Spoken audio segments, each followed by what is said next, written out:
Why alien drill sergeants panicked after Deathworlder Cadet tamed the war creature. The morning siren blared across the Galactic Federation Military Academy, echoing through the barracks of Sector 7, where the newest batch of recruits slept. Among them was Cadet Thomas Reed, the only human in this year's intake, and only the third human ever admitted to the prestigious institution. Drill Sergeant Vrock, a towering reptilian with scales that shimmered between green and purple depending on his mood, stood at the entrance of the barracks, his four eyes narrowed as he watched the cadets scramble from their sleeping pods. "Today is Survival Assessment Day," Vrock announced, his voice a rumbling growl that required no amplification.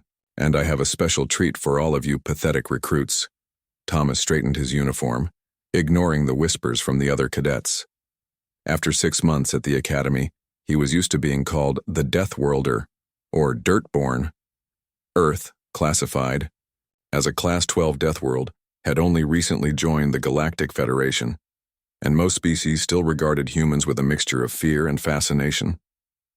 "Follow me to Training Arena Delta," Vrock commanded, leading the 27 cadets through the pristine corridors of the station. As they entered the vast domed arena, Thomas noticed the reinforced containment field in the center and the worried expressions of the other drill sergeants gathered on the observation deck. "Each of you will face 1 minute inside the containment field with a Chronax," Vrock announced, his scales shifting to a deep violet, a sign of malicious pleasure that Thomas had learned to recognize. A collective gasp rose from the cadets. Even Thomas, despite his limited knowledge of galactic fauna, knew what a Chronax was.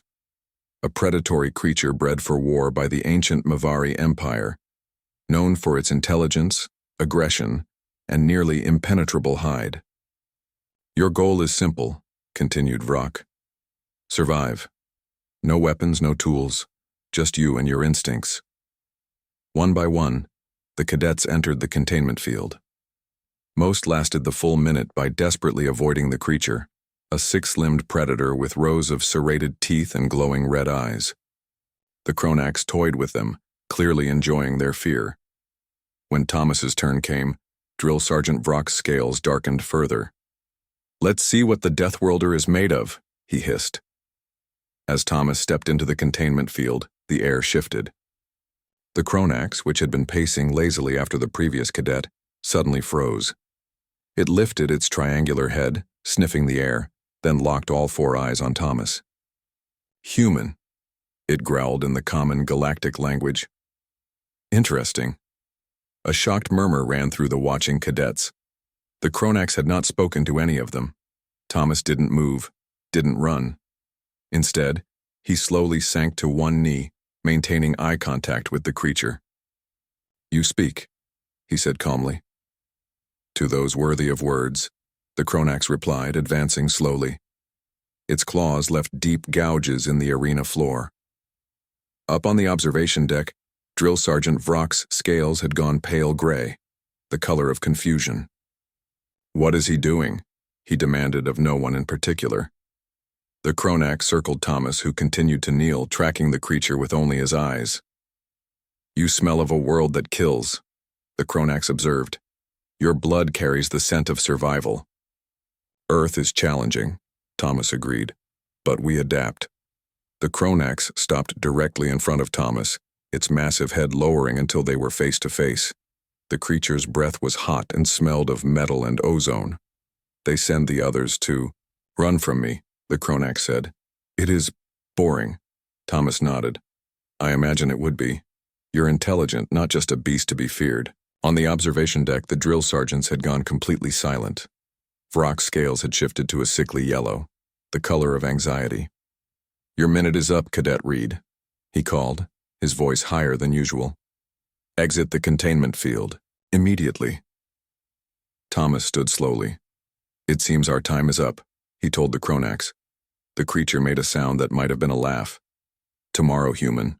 Return tomorrow." As Thomas walked toward the exit of the containment field, the Chronax followed, stopping just at the edge of the barrier. "Impossible," whispered one of the drill sergeants as Thomas rejoined the group of cadets. Vrock's scales were rapidly cycling through colors. "How did you do that?" he demanded. Thomas shrugged. On Earth, we have a saying about respect. It can tame what force cannot. The next morning, Thomas was summoned to the commander's office. Inside, he found not only Commander Tavix, but also Drill Sergeant Vrock and several Academy scientists. Cadet Reed, Commander Tavix began, her tentacles rippling with formality. The Kronax has refused food and training exercises. It demands to see you. Thomas wasn't surprised. The Kronax is sentient, he said. Have you tried asking what it wants? Uncomfortable silence filled the room. The Kronax species has been used in military training for centuries, one of the scientists explained. They're classified as non-sentient combat organisms. It spoke to me, Thomas countered. That seems pretty sentient. Commander Tavix's skin flushed a deep blue, the equivalent of a thoughtful frown. Drill Sergeant Vrock will escort you to the arena. See if you can communicate with it again. When Thomas entered the arena, the Kronax was waiting, sitting, calmly in the center of the containment field. You returned, it said as Thomas approached. I said I would, Thomas replied, stepping inside the field without hesitation. The Kronax made that strange laughing sound again. The others fear. You do not. Why? Thomas considered the question.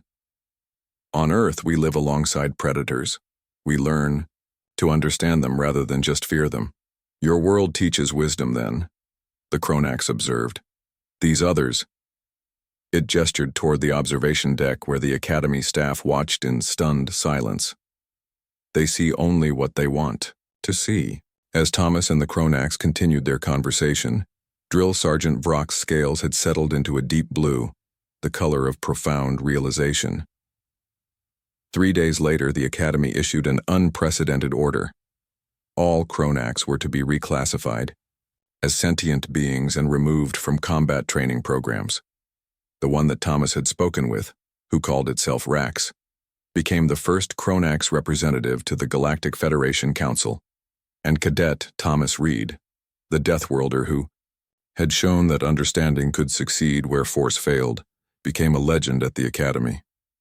Not because he had tamed a war creature, but because he had seen it for what it truly was. The drill sergeants never again underestimated the strange, soft-skinned species from that distant death world called Earth. Sometimes it seemed the most dangerous ability wasn't strength or speed or even intelligence, it was empathy.